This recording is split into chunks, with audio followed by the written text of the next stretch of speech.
Hi everyone, welcome back to a new episode of Apps Academy. Today in this video, I'm going to show you how you can change your name on your Western Union's account. Keep watching the video till the end. To change your name on your Western Union's account, firstly go ahead and launch open any web browser of your preference. On the search box at the top, type in westernunion.com and make a search. The official page of your Western Union's account will appear on the screen. Click on three lines at the top right corner of the page and tap on Login. Log into your account using your login credentials and the home page of Western Union's account will appear on the screen.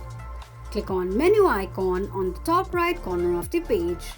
From the drop down, tap on your profile name. You will end up on the profile section of your Western Union's account. Now edit your name, scroll all the way down and tap on Save.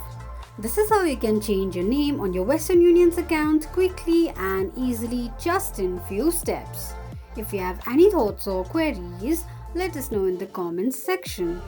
Don't forget to subscribe to our channel. Also press the notification bell icon so that YouTube will notify you whenever we post a new video. I hope this video was helpful to you. Thank you so much for watching.